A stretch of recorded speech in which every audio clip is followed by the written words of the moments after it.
Yo, so I just want to make one thing clear, one thing only. The other day up on Blue Sky, this dude was talking about how imagine serving your country as a Marine and then having your wife abducted by ICE, in which I responded with a did he vote for the orange idiot? Because that is actually going to be relevant to what my retort would be. And here is why. He then responds with, I don't know who he voted for, but you build a big tent by movement and welcoming, not shaming people who have changed their minds. This person right here says they had their chance. And I responded with, well, I get the younger Gen Z people. Like, if it's your first time voting and you were not aware, I understand that. But here is kind of where I was going with this. But you can also see where this person says, you have no excuse if you knew Trump.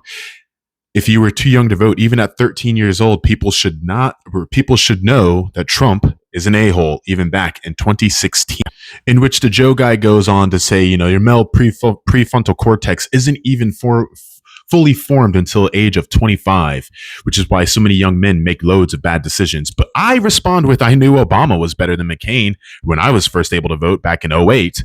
Mind you, I turned 18 in 05. So 08 was the first time I could vote. And at 22, I knew this and I was aware of this. I also knew in high school that the Holocaust was real and that Nazis were bad. And yeah, it's not hard to know right from wrong, even when you're a child. So spare me with the basic human rights of poor decisions of young white men. Because here's the thing. Okay? Let me go back to that other. You guys talk about building a big tent. We're done with building a big tent. People of color, like myself, are done with building a big tent. You don't want to listen to us. You don't want to listen to black women when they were trying to tell y'all what was up. We're tired. And we could sit here and all day and talk about big tent. But here's the thing. What do you want? You want to go back to when Obama was president?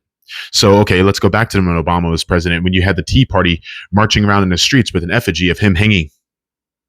When I had to sit there and listen to fellow soldiers of mine, soldiers that would come into my house, but then also saying things like, oh, well, I wish somebody would just take a shot at Obama, or somebody should string him up because he's ruining the country.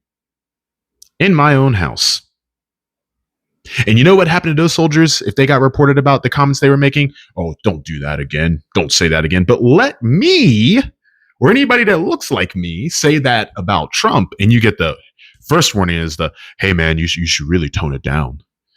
And then you get a UCMJ. So please tell me why we should be trying to build a big tent. Wait for part 2.